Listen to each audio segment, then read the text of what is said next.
Tonight, we're picking up the conversation on gun violence in America. I spoke to Brett Cross earlier this week. His son, Uziyah, died last year after a gunman opened fire on his schoolmates and teachers in Uvalde. He tells me he's still sickened by how the people and the police responded to the scene. And Brett, tell me, when you see the response, because you have been demanding answers about the law enforcement response in Uvalde, and then you see what happened in Nashville, 2 officers being hailed as heroes, not allowing the shooter to stay in the school for more than an hour, hours like we saw in Uvalde. When you see the comparison of how law enforcement responded there to what happened in Uvalde, what are your thoughts on that? I am happy that, or happy is not the right word. I'm glad that those officers did what needed to be done. You know, they got in there. They were wearing the same gear that Uvalde had. Actually, Uvalde had more gear. You know, they had the same weapons to take the shooter down that we did in Uvalde. The main comparison is that the ones in Tennessee actually had the testicular fortitude to go in there and put their lives above those, you know, put their lives on the line for those children. And that's the difference. Brett, the last count was like 400 plus officers responded in Uvalde. 370. Go ahead. 376, yes, sir. Compared to what we saw in Nashville with, you know, and there was a large response, but the 2 officers went in and did what they had to do. Yeah, and they were absolute heroes. They took care of business. The only issue is that we have to stop this. We shouldn't have to rely on police coming in after the fact to protect these children, you know? Mm-hmm. Yeah, those officers are amazing, and I tip my hat to them because they did what needed to be done. They didn't wait. They took action and took control of the situation. And that is what is needed every time. But we have to stop this from happening beforehand is the issue. Because, yeah, we had 21 killed here. They had 6 in Tennessee. But 1 is too many. 1 is absolutely too many. So we have to stop that 1.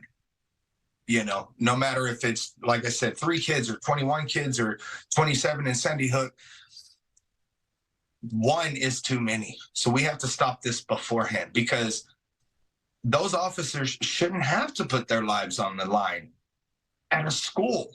You know, they shouldn't have. We need to eliminate the issues and the outliers that make it where they have to do that.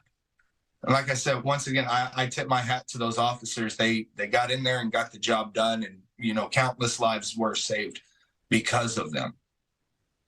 You spent a long period of time outside of the Uvalde School Board District protesting, and you have been demanding answers of law enforcement in Uvalde, in Texas.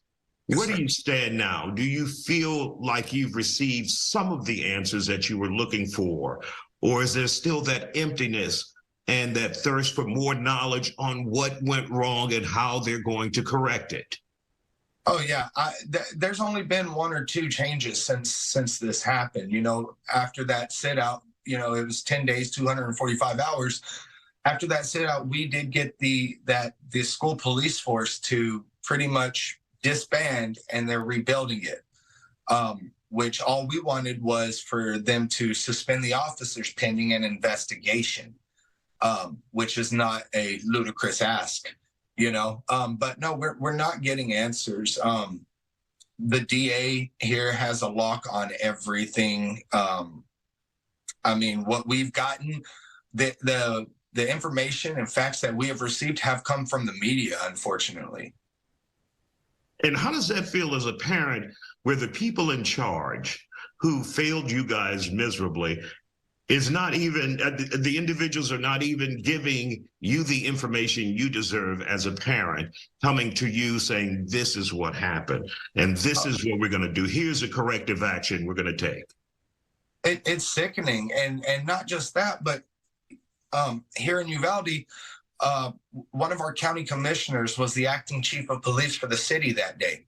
He's still a county commissioner. We go to every county commissioners meeting because he walks around with a sheriff detail on him, like he's in trouble or anything like that. But he still has the gall to knowing that he got the call that said that there was children still alive in there, and then he just walked off and didn't relay that information, and he is a county commissioner. That is the type of stuff that we have to go through by these individuals that were in charge, that were there that day. And it's sickening, and it's a slap in the face. I mean, literally, we see these officers that we saw on body cam footage out and about. They interact. What is that like to see them in the community?